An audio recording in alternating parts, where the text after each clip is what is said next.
I turned it on, I tested, and I thought nobody will never believe that is incredibly so good. Such a compact device cannot be, it's just too small. Look at that, and literally kick the ass of other amplifier that I have here. It's coming from the future, but here is saying that it's made in Slovakia. Anyway, subscribe to the channels, hit the like buttons, and are you ready? Today we are going to review the Pro-Ject MaiA S3 Integrated Amplifier. What else?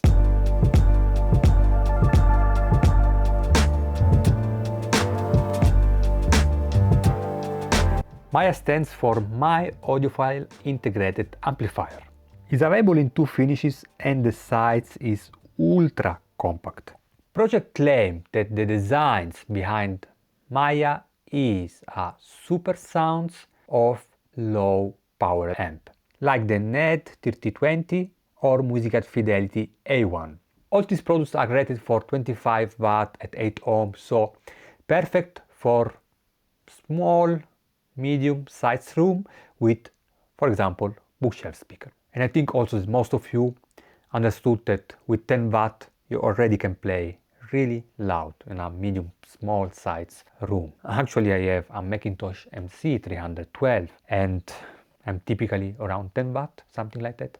So understanding relation between power, room and speaker can really help to save also our money. The MaiA uses two mono D class amp, but not used at max power of efficiency. The small PCB short signals ways has advantage in speed, and the external power supply reduce radiations and magnetic interferences. MaiA has all you need to drive your speakers and also play it. You don't need actually any source. We'll see it later with the Bluetooth how it's working. So on the back we got a phono input for moving magnet cartridges. Then we have 3 analog input and 3 digital input. All of them can be selected from the front panel or with the classic standard Pro-Ject remote control. Pro-Ject, it offers to you an upgrade, I think something around 50 bucks here in Europe, something like that. And this is the Pro-Ject philosophy, to give highly affordable gears that can be upgraded if you want.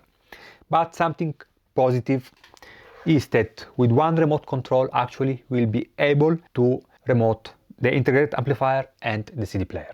So I generally use one remote control for both. Next we have speaker output and Bluetooth antenna. And I forget you got also a preamp output. So if you would like to connect your subwoofer, you can do it. Look almost like a portable device. As source I used also the incredibly good CD box S3. And what I have to say, look, this compact size, you can just place it where you want. It's easy to use. All my family members are using it, and just with 2 clicks you are able to connect your smartphone with Bluetooth and enjoy the music. Pairing is incredibly easy. Make sure your antenna is plugged, then turn on the MaiA S3, select the input 8 and then hold the same button until the LED is blinking. And that's it, MaiA should be visible now from your smartphone. I didn't miss for a moment or had the feeling that I need an external DAC or network player. It's just working so good. I tested the Pro-Ject MaiA with 4 different bookshelf speakers, 4 or 3, don't remember. So it was the Triangle Borea, beautiful. I really love how it's look. Then I tested with the Sonus Faber Sonetto, then with the Co-Acoustic 3030E and with the Technics C600. Remember, all this name is crazy. From Technics, we just reviewed it last week. I will let it in description. Also sound test available, and don't forget to go in the community sections for the poll. Just tell me if you prefer A, B, C. So it's a blind test. Don't take it seriously. It just was a game. Let's see if you guys like it. If yes, I will do more in the future. If not, I tried. So as I said, the Sonetto 1 is my reference speaker here, and I like this really balanced, neutral, and it gives me the possibility to understand a lot of things. Then we have this new speaker that's arrived since a couple of weeks, and I like the transparency of this speaker. It's just amazing. we'll review it very soon. Then we have the Acoustic 3030E, great value for money speaker. Also we compare it with the Sonetto. Then I decided also to power it, the Technics, with the Pro-Ject MaiA. Why that? Because the Technics is incredibly hard to drive. You need a lot of power to drive it correctly. And with the MaiA, I didn't got any problem. The volume was almost to the maximum. Any distortions? Nothing.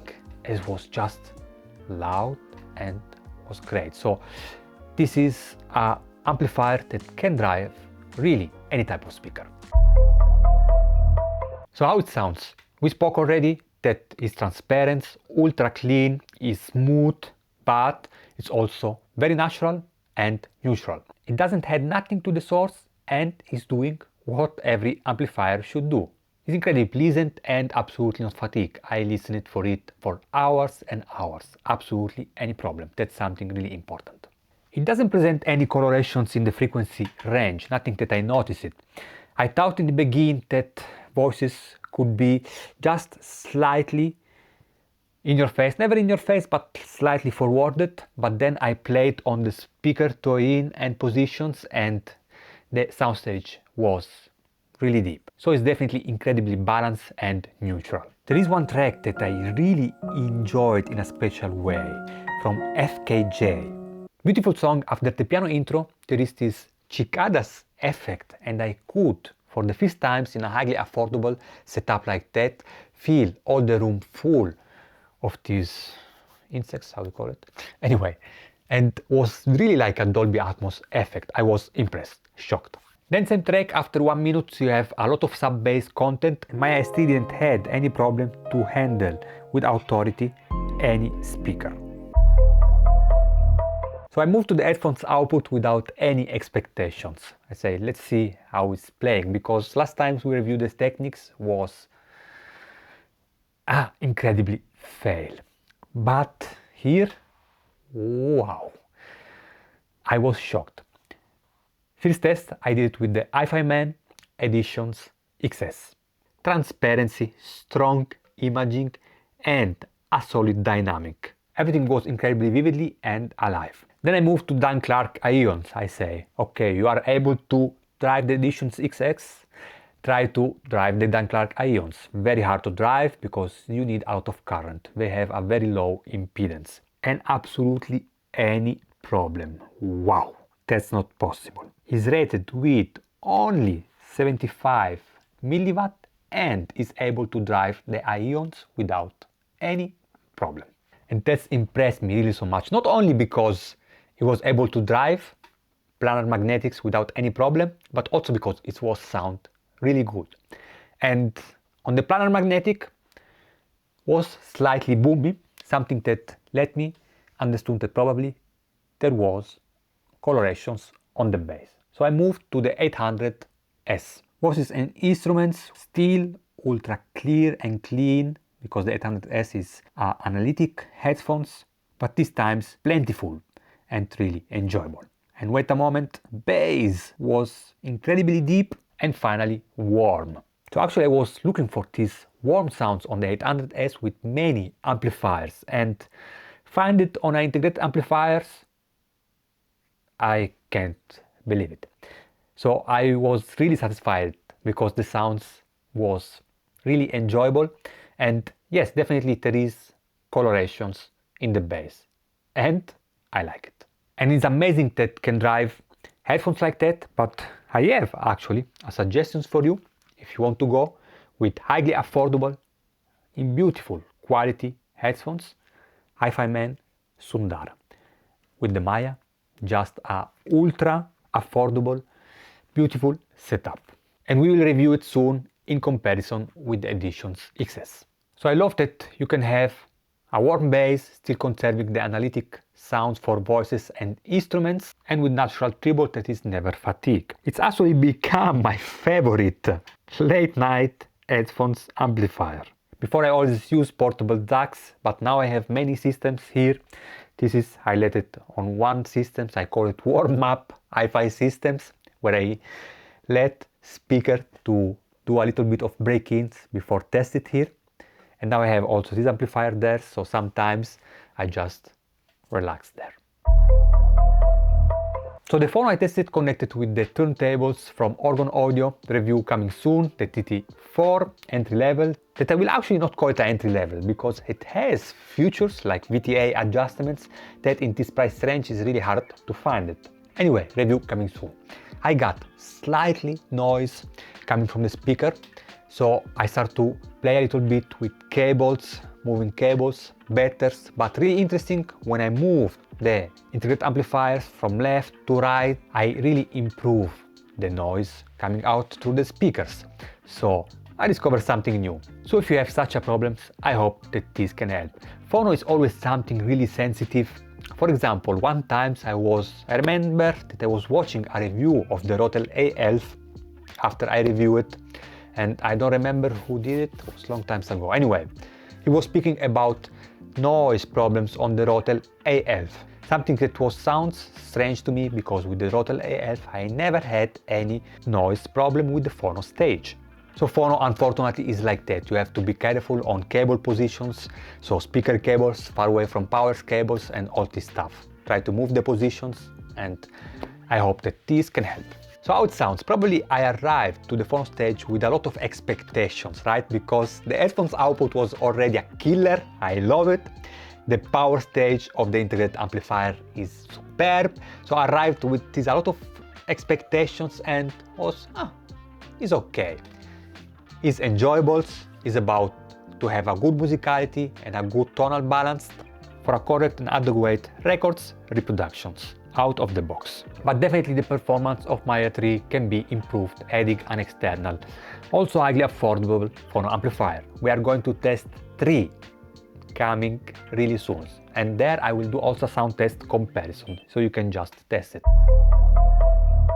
So I compared the MaiA S3 with the Technics that we just reviewed and the Rotel A11 Tribute to Ken Ishiwata, also review available. I will let everything in descriptions. Sound test available, go to check it, and community, you will find the poll. Don't forget A, B, C, just let me know which one you prefer, and at the end of the video I will reveal to you what is A, B, and C. So iPhone output, we say that the MaiA S3 is a killer, Technics is a fail, and the Rotel Tribute A11 was okay.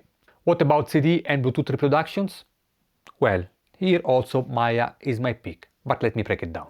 MaiA is ultra clean compared to Rotel and has more power. Rotel is slightly more colored and warm in instruments and voices reproductions. Something that really impressed me is how much smooth it is.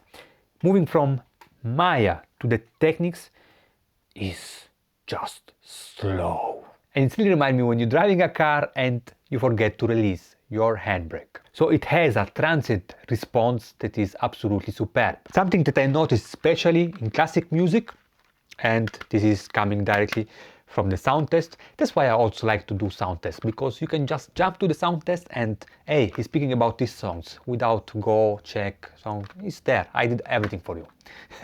And on the last songs of Rocky Shops, how it's called these songs? The Man I Love, I don't remember. Anyway, moving on the Technics is just slow. Everything is just slower. Technics is also more bright in instruments and voices. On MaiA are more balanced, and on the Rotel are just slightly more colored, more harmonically rich instruments and voices. So if you have a low quality source on the Rotel, probably you will not notice it so much because it has this ability to make everything sounds slightly better. But definitely MaiA is more resolving. What I really appreciate was also the imaging of the MaiA S3. Take second tracks, sound test songs, musica nuda, and focus on the intro, on the trombone. If you listen to with the headphones, for example, you will feel it with the MaiA. There, it's there. You can see it actually. With MaiA and Technics, it's somewhere here, really not so much precise. But with MaiA, pam, it's there. And same feeling I had it also when I was listening through loudspeaker.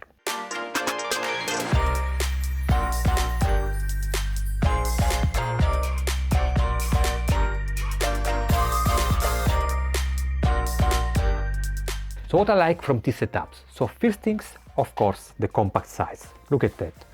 So small you can place it where you want. Second things, any family member can enjoy the great sounds with 2 clicks. So my family, friends, when are at home, they don't need to download these parts, applications. They just connect the Bluetooth and they can stream all the music that they want. Next, it has all the power that you need for drive any speaker. So let's say that you want to stay around $1,000, you can still go with the triangle Boria 02, take the MaiA, and you have an highly affordable, incredible good systems, and in the future you can upgrade it with a better speaker. And last point, number 4 or 5, I forget. I'm starting to be old. Musicality. It has an incredible musicality. Never I thought that this could be a Class D amplifier. Or probably yes. The only things that I noticed that could be maybe a Class D amplifier only because superb, ultra clear and transparent. And generally AB class at this price range, no way to be so clean and transparent. With the volume at max and my ear closer to the tweeters, I know you guys did it a lot of times and I always still doing, is just pitch black. Something that from a Class D amplifier in this price range also sounds strange to me. I had amplifier of 3,000-4,000 that was not so clean, also Class D. And most of the time is the first things that I check in a Class D amplifier. Is clean? Oh, thanks God. So in the end, if you are looking for integrated amplifiers, compact, that will make all your headphones and speaker shines, I can highly recommend the Pro-Ject MaiA S3. It has a superb smoothness and musicality that is not second to any Class AB amplifications. That combined with the all-around versatility and the ability to drive and play anything with authority, precision and transparency, let me literally astonished. To all the amplifiers under $1,000, I'm afraid we have a new sheriff in town. From MaiA is everything. I hope you enjoy this video. Hit the like buttons, subscribe to the channels to support my work, and see you soon.